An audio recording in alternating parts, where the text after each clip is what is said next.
Hola, buenos días. Yo les voy a hablar sobre la enfermedad de mano-pie-boca y voy a hablar desde darle un diagnóstico a un tratamiento al paciente dentro de un caso clínico. Bueno, primero tenemos que saber que la enfermedad de mano-pie-boca principalmente ocurre en niños menores de 10 años y es una enfermedad completamente benigna cuyo periodo de incubación va a oscilar entre 3 a 7 días. No deja secuelas, huellas ni cicatrices cuando desaparece generalmente a los 7 a 10 días. Ok, como ya dije, esta es una enfermedad que normalmente se da en niños menores de 10 años, aunque también puede haber reportes de la misma enfermedad en personas mayores, que estas se manifiestan de una forma un poco más severa.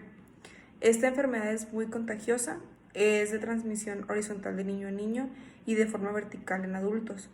Se han aislado y asociado a causantes de esta enfermedad con virus Coxsackie A16 y este último tiene tendencia estacional. Sus periodos agudos de enfermedad ocurren en climas templados. Las formas más habituales de aislamiento de Coxsackie o el enterovirus son las heces fecales y o la faringe. Como manifestaciones clínicas, primero se presenta un breve periodo prodrómico de 12 a 24 horas manifestando por fiebre ligera, malestar general, ligero dolor abdominal y o sintomatología respiratoria. En niños las manifestaciones son mucho más leves ya que en los adultos.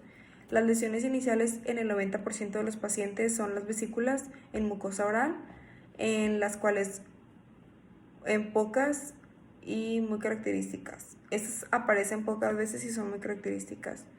Hasta 24 horas después del exanema aparecen las vesículas cutáneas. Las vesículas orales miden entre 3 a 7 milímetros, generalmente 5 milímetros de diámetro. La pared es delgada, gris perla y con un halo eritematoso. Se ulceran semejando pangina. Estas pueden dificultar la alimentación debido a que la lengua puede estar con edema y esto es doloroso. Histopatológicamente hablando, casi no se encuentran hallazgos. La lesión cutánea característica es la vesícula intrapandémica. Esta tiene neutrófilos, células mononucleares, y contenido proteináceo eosinófilo. Conforme la lesión se hace vieja, hay pérdida focal de la capa basal, lo que da por resultado una ampolla subepidérmica. El techo de la ampolla es normalmente necrótico, con una discreta cantidad de células epidérmicas disqueratenósicas y acantólicas. La epidermis subyacente a la vesícula muestra signos de edema intracelular, lo cual también se llama degeneración reticular. La dermis que está por debajo de la vesícula muestra edema y contiene un filtrado perivascular poliforme compuesto por linfocitos y neutrófilos. Se han podido observar mediante micropsia electrónica las partículas intracitoplasmáticas en un arreglo cristalino característico del virus Coxsackie. Ahora el tratamiento. Este es indicado solamente el alivio sintomático. Se ha intentado administrar aciclovir durante el primero o el segundo día posterior al exantema, pero es totalmente ineficaz, como cualquier otro antiviral, puesto que parece que el propio interferón del paciente es el responsable de la mejoría y desaparición de la enfermedad.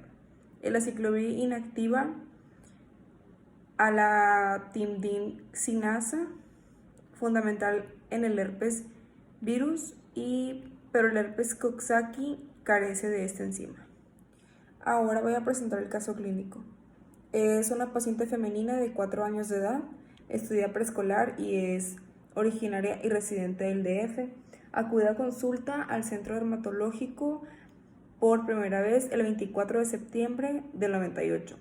Presenta una dermatocitis diseminada a cabeza, la que afectaba cara y de esta se pasaba a la lengua. Miembros torácicos de los que afectaban manos y de estas palmas y caras de las caras palmares de dedos y miembros pélvicos de los cuales afectaban pies y de estos las plantas y caras laterales de primeros cortejos. Es una dermatosis bilateral y simétrica, con un aspecto monoformo constituida por varias vesículas de forma de estrella de entre 0,1 y 0,4 centímetros de diámetro mayor, color gris aperlado, rodeada por un halo eritematoso de evolución aguda y asintomática. En el resto de la expresión física de piel y anexos no se hallan otras alteraciones. Al interrogatorio se refiere a haber iniciado 2 días antes con sintomatología de resfriado común y presencia de febrícula. Inmediatamente después aparecieron 2 úlceras en lengua que no dificultaron la alimentación, y poco después, que estos son casi aproximadamente 10 horas, se presentan las vesículas en palmas y plantas, pero sin originarle ninguna molestia agregada. Como tratamientos previos, refiere haber recetado paracetamol por la fiebre que presentaba. En el resto de la historia clínica no refiere otros antecedentes de importancia para el padecimiento actual. Mediante los datos clínicos presentados en el cuadro clínico típico se realizó el diagnóstico de enfermedad mano-pie-boca y se decidió el siguiente tratamiento. Se le indicó la realización de enjuagues bucales 3 veces al día con gel hidróxido de aluminio y magnesio. En una cita para control posterior, las lesiones habían desaparecido en su totalidad en un periodo de 10 días y queda evidencia de las mismas.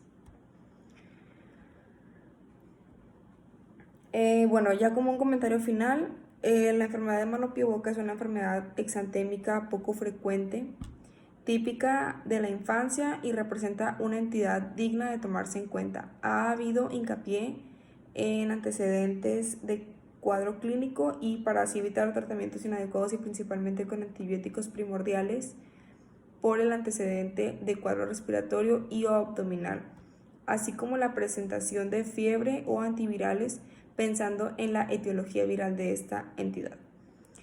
El paciente presentada en este trabajo acudió a consulta con los antecedentes y cuadro clínico típicos que son concordantes con aquellos presentados en la literatura. Dentro del caso clínico voy a mostrar algunas fotografías del paciente, cómo es que comenzó y cuál fue su evolución.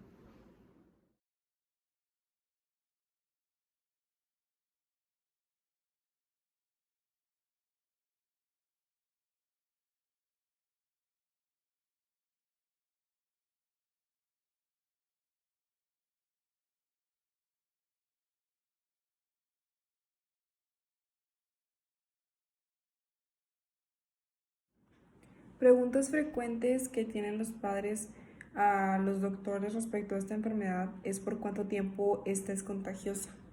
Por lo general, la enfermedad es contagiosa durante la primera semana de la enfermedad. Aunque los niños tienen la enfermedad de mano-pie-boca, pueden excretar o despojarse del virus por las vías respiratorias, que estas vienen siendo nariz, boca y pulmones, durante la primera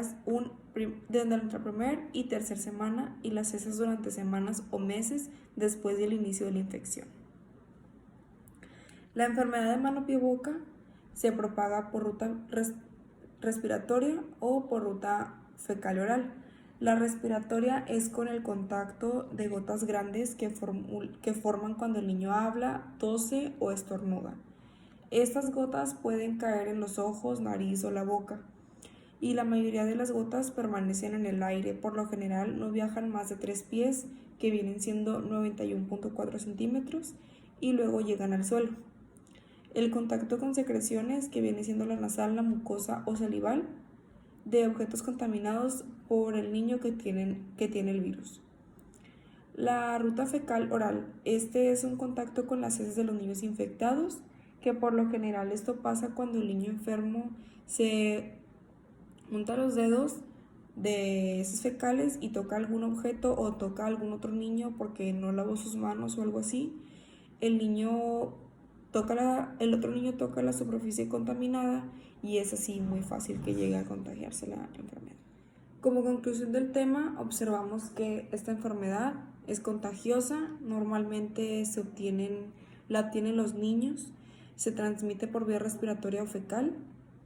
Esta enfermedad no tiene una cura como tal, simplemente se dice que cuando se presenta la enfermedad, después de varios días se va a quitar sola y no va a dejar ni huellas, ni cicatrices, ni ningún tipo de marcas como se observó en las fotografías.